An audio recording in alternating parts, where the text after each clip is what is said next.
idea. Had I really trampled someone? Maybe having fun came with a price.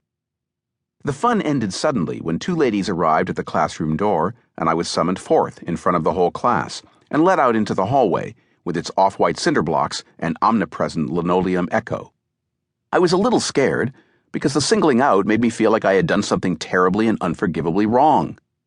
Kindergarten was the most equal place imaginable, the pint-sized version of democracy in action. We were all just recess jungle gym players and nap-time mat layers who had to listen when Paul whispered poop in our ear. Then the day ended, and we went home for lunch. And that was all there was to it. Life was good. But now I was being sucked away, removed from that happy garden of kiddie-time leisure. And the fact that it was just me could only mean that I was special in some disturbing way. I was being cast out. I would now be separated from the horde. Right then and there, I was branded. The two ladies marched me down to another classroom, and as I entered, things looked familiar but different. There were about the same number of kids, and they seemed fairly ordinary, but they were sitting at desks, and there was a lot of very official-looking stuff, numbers, writing, plastered on the walls.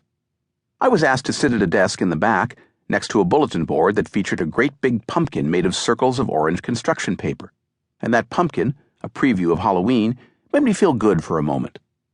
I looked up at it and thought, I guess this place will be all right, but where am I? I was in the first grade, having been placed there after 6 weeks of kindergarten. It was not a decision instigated by the officials of Eberwhite Elementary School. It was, rather, a move they went along with after being pushed into it by my mother, who was desperate for me to get ahead, already overripe with eagerness to launch her campaign to turn me, as a representative of her, into the smartest kid in the universe. It was her way of stacking the deck in my favor. Years later, when I saw Almost Famous, I nearly fell out of my chair when it was revealed that the 15-year-old hero is so much shrimpier than the other kids in his class because he has, in fact, been skipped ahead not 1 grade, but 2, including kindergarten.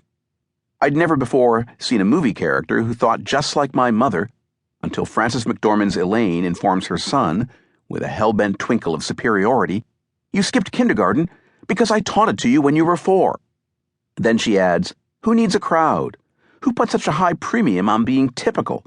You're unique. You're 2 years ahead of everybody." Talk about a step forward that's also a step back. I think that my mother, just like McDormand's Elaine, believed that she was saving me from the fate of being typical. Well, mission accomplished. You might say that I adjusted well. Once I got over my branded moment, I settled into the first grade without much fear or fanfare. I was a quick-minded kid, and the schoolwork came easy. I was assigned to a reading group, and it didn't take long for me to catch up with the other dogged perusers of Dick and Jane. My mother, huddled with me on the couch, taught me the fundamentals of reading in 2 nights, using the book Go Dog Go. My adjustment to the first grade was not traumatic. My mother must have thought that everything was going according to plan. Yet in a funny way, the ease of the transition camouflaged the number it did on my psyche.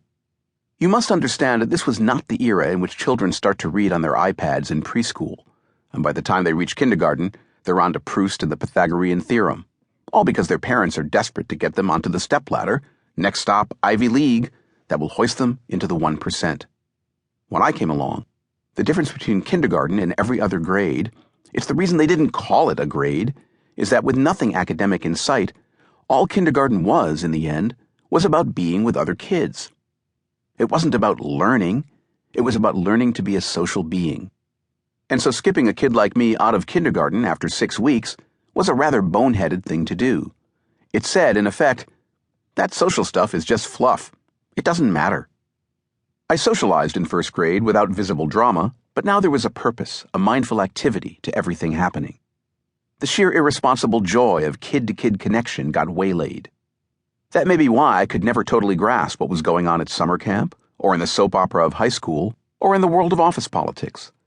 That may be why my personality is flavored with a pinch of Asperger obtuseness.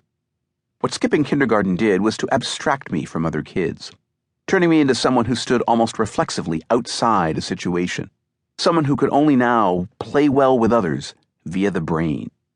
It locked me into a state of voyeuristic passivity, turning me into a person who doesn't so much stand up and do things as sit around and watch things, waiting for someone else to do them.